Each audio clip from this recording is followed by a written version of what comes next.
Kia ora tamariki mā. I'm going to read you a special book today, and it's called Wilfred, Gordon, McDonald, Partridge, and it's written by Mem Fox and illustrated by Julie Vivas.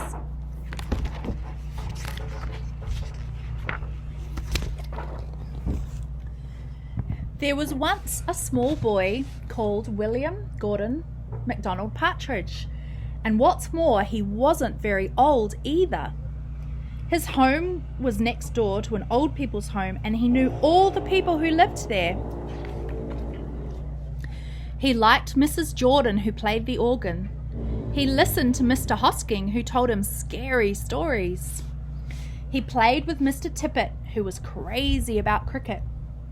He ran errands for Miss Mitchell, who walked with a wooden stick. He admired Mr. Drysdale, who had a voice like a giant. But his favourite person of all was Miss Nancy Ellison Delacour Cooper, because she had 4 names, just as he did. He called her Miss Nancy and told her all his secrets. One day, Wilfred Gordon heard his mother and father talking about Miss Nancy. "Poor old thing," said his mother. "Why is she a poor old thing?" asked Wilfred Gordon. "Because she's lost her memory," said his father. "It isn't surprising," said his mother. "After all, she is 96. "What's a memory?" asked Wilfred Gordon. He was always asking questions. "It is something you remember," said his father. But Wilfred Gordon wanted to know more, so he called on Mrs. Jordan, who played the organ. "What's a memory?" he asked. "Something warm, my child, something warm." He called on Mr. Hosking, who told him scary stories. "What's a memory?" he asked. "Something from long ago, me lad, something from long ago." He called on Mr. Tippet, who was crazy about cricket. "What's a memory?" he asked.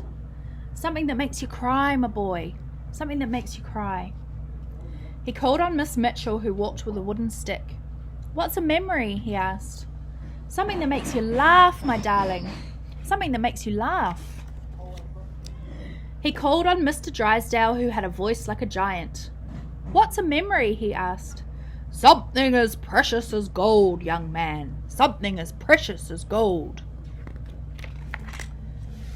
So Wilfred Gordon went home to look for memories for Miss Nancy, because she had lost her own. He looked for the shoebox of shells he had found long ago, last summer, and put them gently in a basket.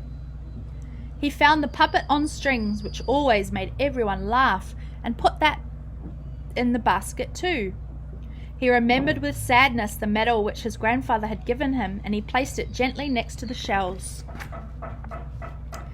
Next, he found his football, which was as precious as gold.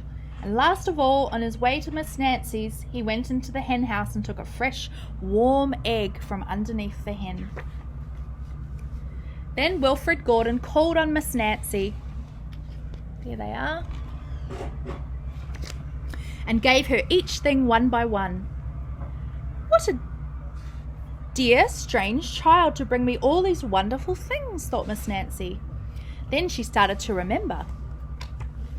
She held the warm egg and told Wilfred Gordon about the tiny speckled blue eggs she had once found in a bird's nest in her aunt's garden.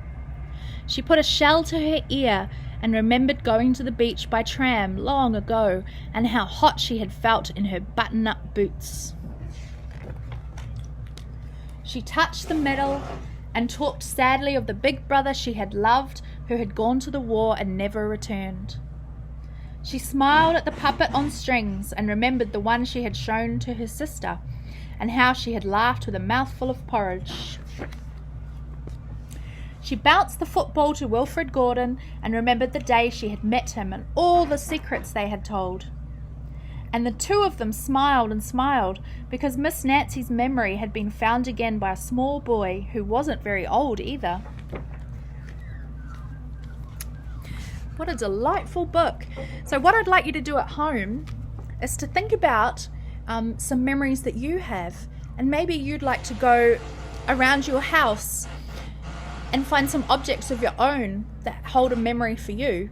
And maybe you could share those with us on Seesaw, because I'm sure all of those things that you find are going to be very special and reflect a little bit of who you are for our voyage. Bye.